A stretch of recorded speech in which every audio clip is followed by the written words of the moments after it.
महान time news मध्ये मी कैलास सोनवणे आपले हार्दिक स्वागत करतो। सुरुवातीला पाहूया 24 तासातील ताज्या घडामोडी। राष्ट्रवादी काँग्रेस अजित पवार गटातर्फे पारोळा रोड ते हत्तीडोहापर्यंत जाणारा नवीन डीपी रस्त्याचे काम रोखण्यासाठी प्रयत्न करीत असल्याचा आरोप। मुख्य कार्यकारी अधिकारी शिवम गुप्ता यांची बदली झाल्याने जिल्हा परिषदेच्या प्रवेशद्वारावर गोमूत्र शिंपडून पेढे वाटून आनंदोत्सव साजरा। 7/12 उतारा व सिटी सर्व्हे उतारा न मिळाल्यास आगामी होणाऱ्या निवडणुकीत मतदानावर बहिष्कार टाकण्याचा मिल परिसरातील नागरिकांचा इशारा। आणि धुळे मतदारसंघातून राष्ट्रीय भारतीय काँग्रेस पक्षातर्फे उमेदवारी मिळण्याची उमाकांत पाटील यांची पत्रकार परिषद घेऊन मागणी। आता बातमीपत्र विस्ताराने। धुळे शहरातील पारोळा रोड ते हत्तीडोहापर्यंतचा जाणारा नवीन डीपी रस्त्याचे काम रोखण्यासाठी राष्ट्रवादी काँग्रेस अजित पवार गटाने ओसाड गावाचा जागीरदार पुढे करून काड्या कोरण्याचा प्रयत्न सुरू केला असल्याचा आरोप माजी आमदार अनिल गोटे यांनी पत्रकार परिषद घेऊन केला आहे। धुळे शहरातील पारोळा रोडवरील शेतकरी पुतळा ते हत्तीडोहापर्यंतच्या नवीन डीपी रस्त्याचे काम रोखण्यासाठी राष्ट्रवादी काँग्रेस अजित पवार गटातर्फे ओसाड गावचा जागीरदार पुढे करून काड्या कोरण्याचे प्रयत्न सुरू केले असल्याचा आरोप माजी आमदार अनिल गोटे यांनी पत्रकार परिषद घेऊन केला आहे। याबाबत गोटे यांनी सांगितले की सर्व स्थानिक स्वराज्य संस्थांची लेखी मान्यता असल्याशिवाय केंद्र शासनाकडून 1 रुपया सुद्धा मिळत नाही। शहर विकासाच्या दृष्टीने मी बिलाडी ते बाजार समितीपर्यंतच्या रस्ता कामासाठी केंद्राकडून निधी मिळवून आणला। सद्यस्थितीत हे काम सुरू आहे, मात्र काम सुरू होताच विरोधकांनी अडथळे आणणे सुरू केले आहे। अजित पवारांसह राष्ट्रवादीची वाट लावण्याची सुपारी घेऊनच पुण्याचे भामटे कामाला लागले। त्यांनी धुळेकर जनतेला मूर्ख समजू नये, फटके बसतील तेव्हा देव आठवतील। सदर रस्त्याचे काम हे केंद्राने मंजूर केलेले असल्याने कोणाचाही बाब ते थांबवू शकत नाही, असा पलटवार माजी आमदार गोटेंनी केला आहे। यावेळी बोलताना त्यांनी मनपावर ही जोरदार टीका केली। मनपात टक्केवारीचे प्रमाण वाढल्याने गेल्या 5 वर्षात एकही मोठा रस्ता झालेला नाही। येथील अधिकारी पदाधिकारी भ्रष्ट असल्याने धुळे शहराचा 5 वर्षात जो विकास व्हायचा तो झाला नसल्याची खंतही त्यांनी व्यक्त केली। यासह मनपात चांगला माणूस टिकत नाही असे सांगत त्यांनी मनपाचे लेखाधिकारी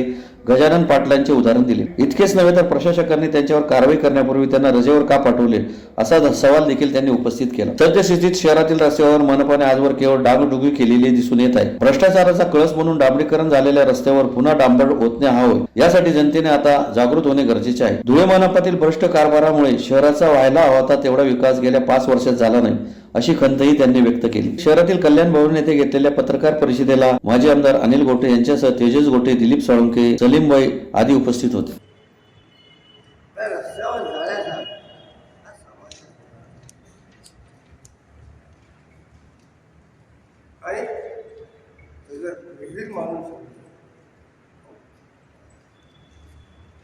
त्या प्लॅनमध्ये त्यांना सांगितलं, त्या प्लॅनमध्ये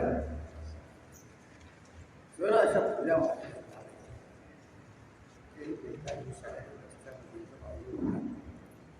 आणि लिहिलंय की लाल अक्षरांनी अधोरेखित केलेल्या जागेवर अजिबात बांधकाम केलेलं आहे, बांधकाम केलं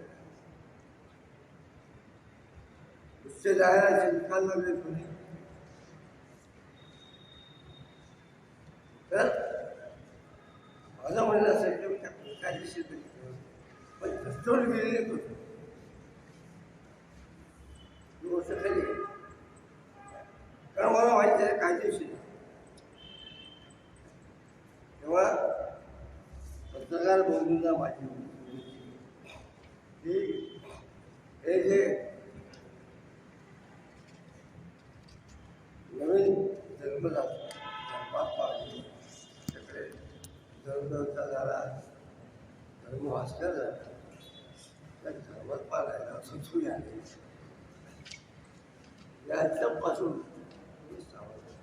मला मान्य आहे बाकीच्या काय गोष्टी असतात त्याच्याबद्दल तुम्हाला बोलणार नाही, आणि जी गोष्ट मी बोलू शकत नाही तिला दुसरा कोणी करतो तर मला दुःख वाटलेलं काय करणार काय। तेव्हा मी तुम्हाला एवढं त्याच्यामुळे तुम्ही माझं कधीचं लिखाण दिसेल यासाठी दिसेल ती वारंवारच्या मुशिबात सांगायची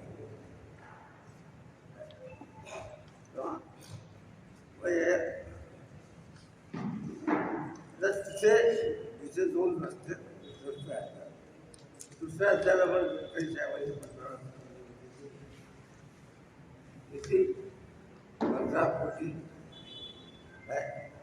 तिथे पैसे आले. आता तो जो रस्ता आहे तो आपण पहिले केला,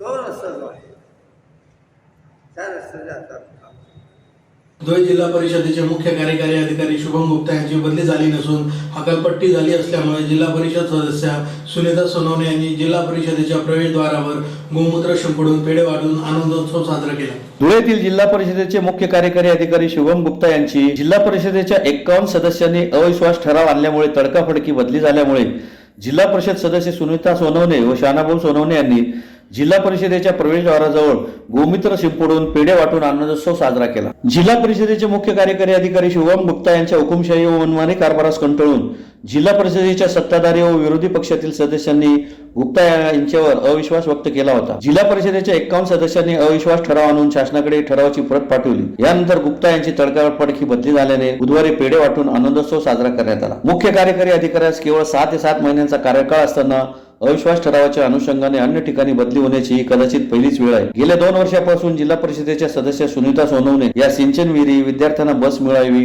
रस्ते व्हावे तसेच शिक्षकांसाठी झगडत आहेत. जिल्हा परिषदेच्या सभागृहामध्ये या मागण्यांसाठी वेळोवेळी आवाज उठवला जात असताना शुभम गुप्ता यांनी या मागण्यांच्या अनुषंगाने साधी चर्चा देखील करण्याची तसदी घेतली नव्हती. या संदर्भात निवेदन देण्यासाठी गेलो असता तेथेही ते उपस्थित राहिले नाहीत असा आरोपही शानाभाऊ यांनी केला. 8 दिवसात विविध मागण्यांवर मार्ग काढून त्या मंजूर करण्याचा प्रयत्न करू असे आश्वासन दिल्यानंतरही गुप्ता यांनी पुढे काही केले नव्हते. उलट रात्री 2 वाजेला सुनीता सोनवणे यांच्यावर खोटा गुन्हा दाखल करण्यात आला. या प्रकरणात आदिवासी महिलेवर अन्याय झाला.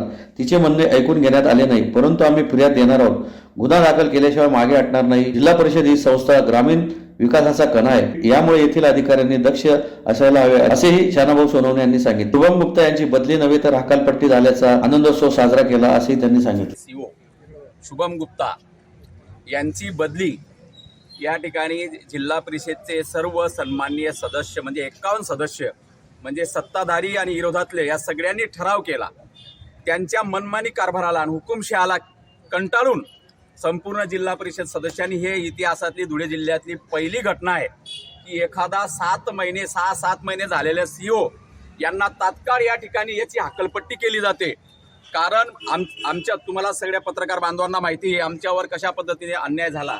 आम्ही गेल्या 2 वर्षापासून जिल्हा परिषद सदस्य सुनीता सोनवणे हे शेतकऱ्यांसाठी सिंचन विहिरी, विद्यार्थ्यांना बस मिळायला पाहिजे, त्यांना शिक्षक मिळायला पाहिजे, आणि रस्ते झाले पाहिजे, या विविध मागण्यांसाठी अनेक वर्षांपासून जिल्हा परिषद सभागृहामध्ये आवाज उठवत असताना शुभम गुप्ता यांनी साधी चर्चा करण्याची सुद्धा तसदी घेतली नाही, बैठकी लावली नाही, सतत मांडत राहिले.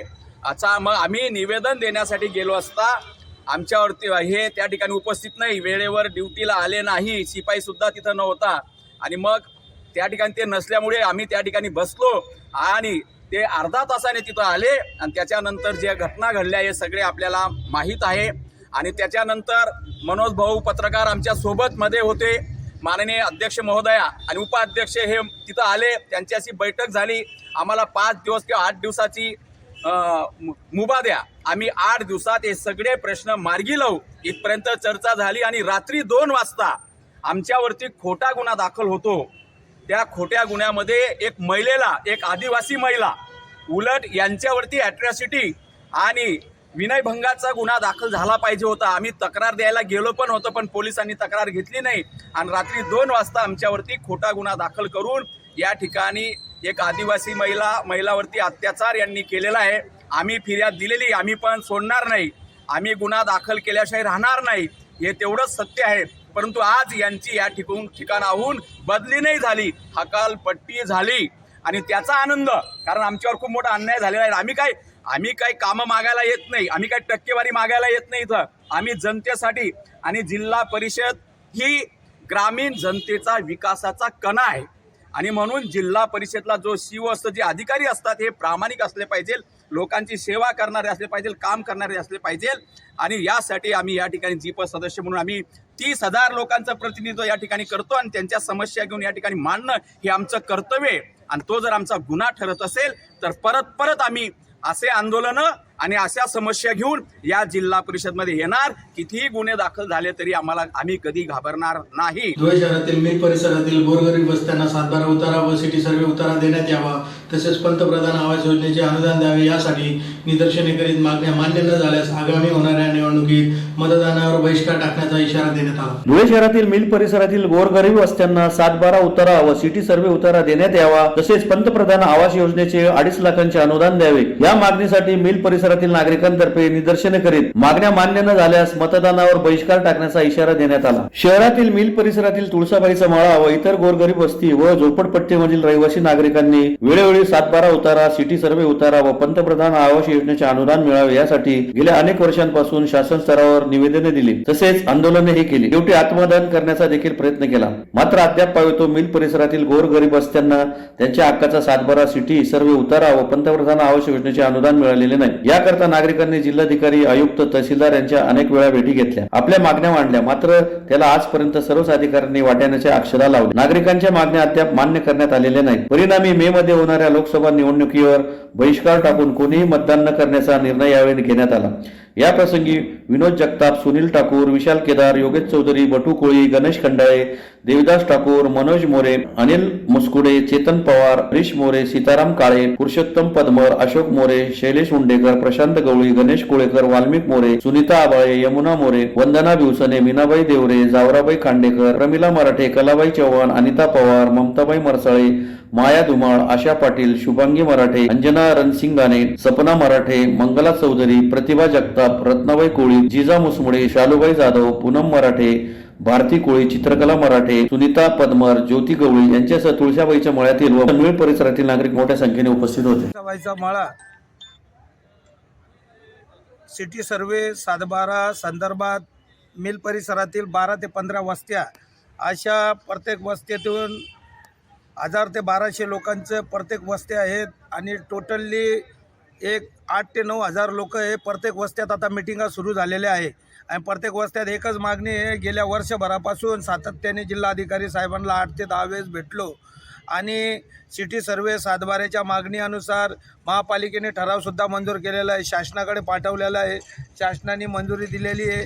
अशाच वस्त्यांना काही 20 ते 25 वस्त्यांना ज्यांना फक्त 7/12 असून त्यांनी सिटी सर्वे लावून दिले.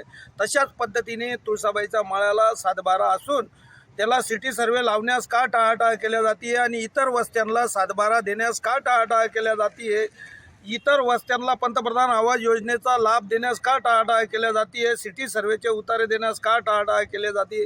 या टाळाटाळ केल्यामुळेच आज रोजी आम्ही येणाऱ्या लोकसभेच्या निवडणुकीला बहिष्कार घातलेला आहे. जवळजवळ 5 ते 7 हजार लोकांनी बहिष्कार घालून या निवडणुकीला याच्यापुढेही जर शासनाने आमच्याकडे लक्ष दिलं नाही तर येणारी विधानसभा असो की वार्डाची निवडणूक असो, या सगळ्या निवडणुकीवर बहिष्कार घातला जाईल. जिल्हाधिकाऱ्यांनी वेळोवेळी भेटून टाळाटाळ करत असेल तर याला सर्वस्व जबाबदार हे जिल्हाधिकारी राहतील. धुळे लोकसभा मतदारसंघातून भारतीय राष्ट्रीय काँग्रेस पक्षातर्फे उमेदवारी मिळावी अशी मागणी शहादा तालुक्यातील शेटी येथील उमाकांत पाटील यांनी धुळे येथे पत्रकार परिषद घेऊन केली आहे. आगामी धुळे लोकसभा मतदारसंघातून राष्ट्रीय काँग्रेस पक्षातर्फे उमेदवारी मिळावी अशी मागणी नंदुरबार जिल्ह्यातील शहादा तालुक्यातील शेलटी येथील उमाकांत पाटील यांनी धुळे येथे पत्रकार परिषद घेऊन केली आहे. उमाकांत पाटील यांनी अनेक समाज विधायक कामे केली असून अनेक नागरिकांचा जीव वाचवला आहे. पंतप्रधान नरेंद्र मोदी यांच्याप्रमाणे त्यांनाही पत्नी नसल्याने निवडून आल्यास त्यांच्याप्रमाणेच पूर्ण वेळ काम करण्याचा त्यांचा मानस आहे. शेतकरी, शेतमजूर यांच्यासाठी संसदेत आवाज उठवण्यासाठी त्यांची उमेदवारी करण्याची इच्छा आहे. याच्या आधी ज्या ठिकाणी मी पत्रकार परिषद घेत आहे त्या आपला महाराष्ट्र दैनिकाला पत्रकार म्हणून काम केलेलं आहे.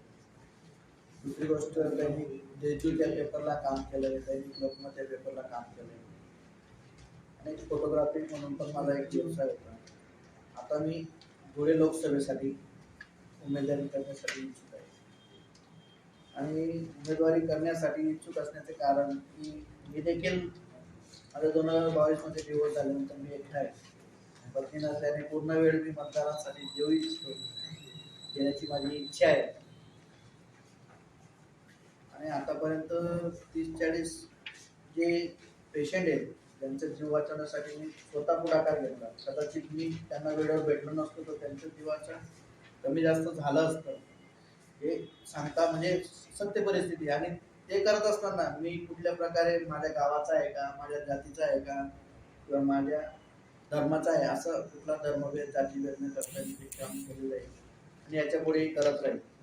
दुसरी गोष्ट, शेतकऱ्यांसाठी मी इंडिया टीव्हीवर देखील मुद्दा मांडला होता. नरेंद्र मोदींच्या बाबतीत बोललो होतो की त्यांनी शेतकऱ्यांसाठी पाहिजे तसं काही केलेलं नाही आणि ते न केल्याने देखील माझी नाराजगी आहे. आपण इथल्या लेवलला किती बोललो तरी त्याच्यावर किती लक्ष दिलं जातं याचा देखील मी अनुभव घेतला आहे.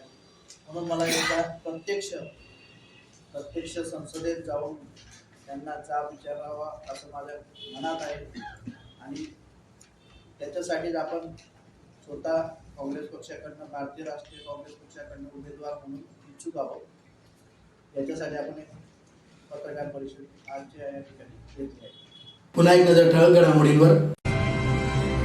राष्ट्रवादी काँग्रेस अजित पवार गटातर्फे पारोळा रोड ते हत्तीडोहापर्यंत जाणाऱ्या नवीन डीपी रस्त्याचे काम रोखण्यासाठी प्रयत्न करीत असल्याचा आरोप.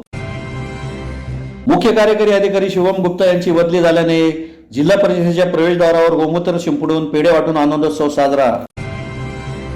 7/12 उतारा व सिटी सर्व्हे उतारा न मिळाल्यास आगामी होणाऱ्या निवडणुकीत मतदानावर बहिष्कार टाकण्याचा मिल परिसरातील नागरिकांचा इशारा. आणि धुळे मतदारसंघातून राष्ट्रीय भारतीय काँग्रेस पक्षातर्फे उमेदवारी मिळण्याची उमाकांत पाटील यांची पत्रकार परिषद घेऊन मागणी. याचबरोबर श्रीराम टाइम न्यूजचे बातमीपत्र संपले. दिवसभरातील ताज्या घडामोडींसाठी पाहत राहा श्रीराम टाइम न्यूज. भेटूया पुढील प्रसारणात. तोपर्यंत नमस्कार.